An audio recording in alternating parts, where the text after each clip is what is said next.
nós vamos falar sobre estratégias cooperativas, sobre planejamento estratégico, sobre análise do ambiente interno e externo e sobre as escolas de planejamento estratégico.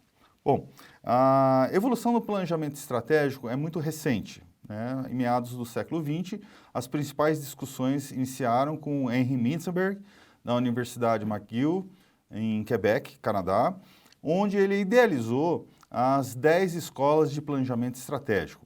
É interessante ressaltar que é sempre importante fazer a análise do ambiente interno e externo da organização.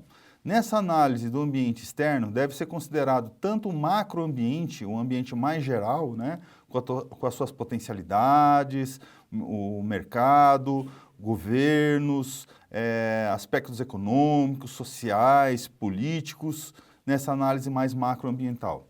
Na análise do microambiente, abaixo do macroambiente, nós temos aí os clientes, os cooperados, os concorrentes, os fornecedores, os órgãos regulamentadores, onde são aqueles elementos, aquelas organizações que têm relação direta com a organização. Primeiramente, nós precisamos discutir o que é estratégia e o que não é estratégia. Bom, estratégia relaciona-se ao seu propósito, né, o seu ambiente e a sua capacitação. Relacione-se também à superação dos limites dos recursos, sejam eles internos ou externos, em busca criativa e contínua da melhor forma de alavancar e atingir os objetivos da organização. Também são planos e ações apropriadas para se tomar decisões sobre ações interativas. E também são objetivos e metas de longo prazo que a organização define, alocação dos recursos e pessoas necessárias para você atingir esses objetivos. O que não é estratégia? Não é estratégia a simples análise do ambiente, interno ou externo. Não são somente as políticas, diretrizes que a organização possui. Também não são metas de curto e médio prazo. E também é alvo de um alcance de determinadas tarefas e objetivos. Os gestores focados na estratégia devem ter como tarefas básicas. Primeiro, a implementação da visão da estratégia e a definição da missão da organização. O que é a missão da organização? Esse é o objetivo geral, onde ela se propõe chegar, onde ela visa, num longo prazo, atingir que objetivos, que diretrizes, que metas. Os objetivos da organização, que são o detalhamento das áreas de atuação, né? Seja a área de RH, área comercial, área de auditoria, área de planejamento, área de infraestrutura e assim por diante.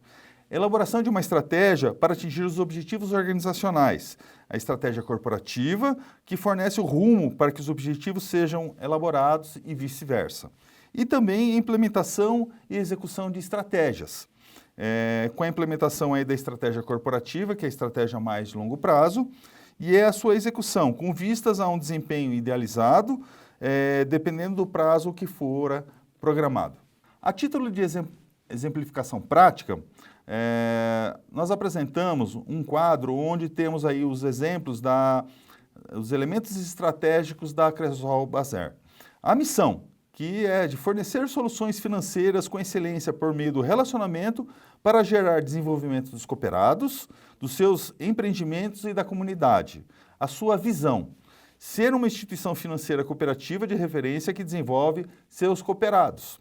Valores, a ética, a excelência, a sustentabilidade, a simplicidade e a credibilidade. E, por fim, os seus princípios, a interação solidária, a formação, capacitação e organização dos associados, descentralização das decisões, crescimento organizacional, democratização e profissionalização do crédito, e também o desenvolvimento social e a sustentabilidade.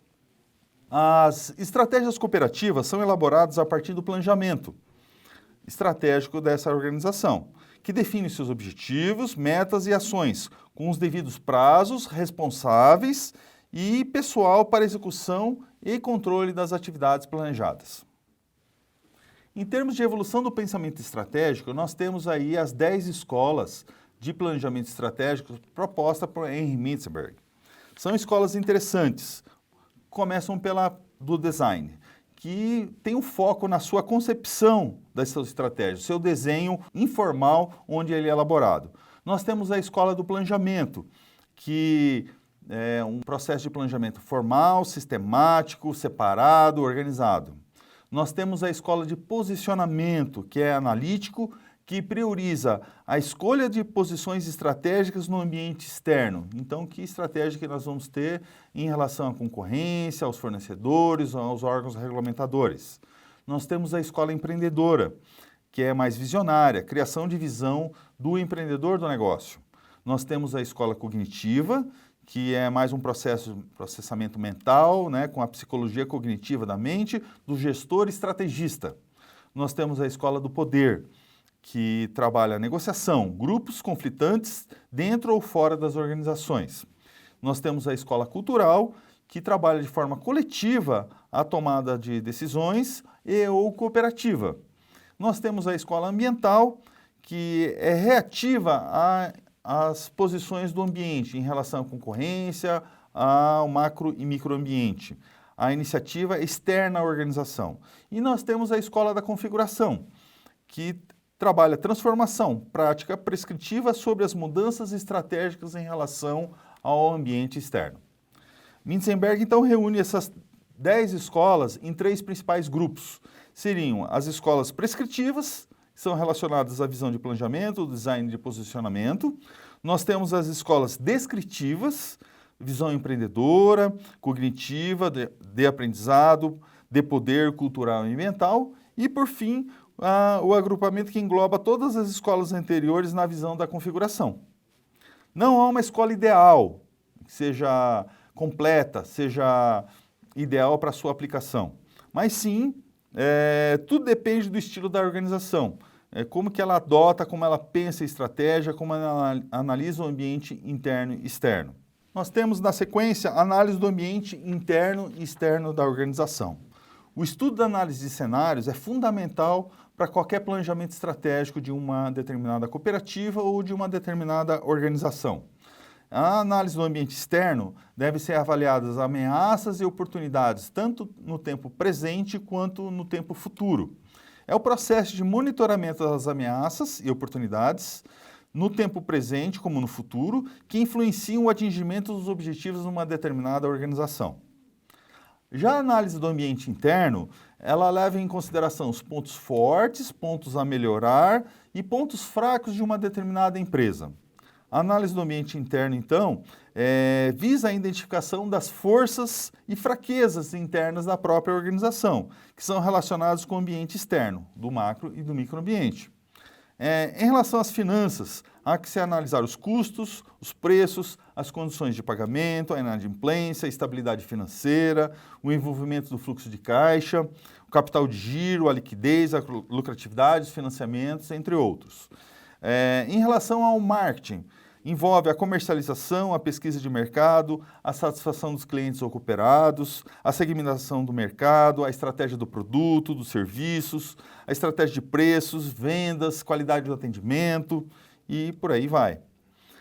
Para a avaliação dos recursos humanos, é importante identificar as lideranças, as gerências, as formas de recrutamento e seleção, os níveis de motivação e satisfação no trabalho, as políticas de incentivo, a eficácia dos treinamentos, os níveis de produtividade de mão de obra, eficiência, rotatividade, absenteísmo, entre outras.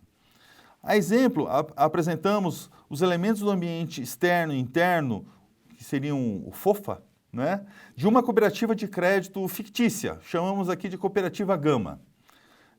Os pontos fortes seriam a imagem consolidada que ela tem perante seus cooperados, perante a comunidade, a sede, a sua infraestrutura interna, externa, a localização sempre bem localizada em relação aos seus cooperados, em relação aos municípios, o atendimento do cooperado sempre de forma diferenciada, de forma a fidelizar esse cooperado, a comunicação interna e externa que ela tem, né, usando vários canais de comunicação interno e externo.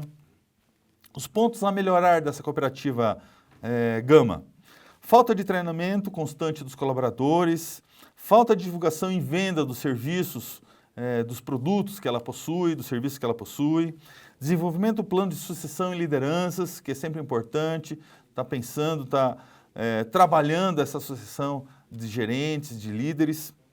Falta do plano de carreira de competências dos colaboradores, uma visão mais tradicional de gestão de funcionários.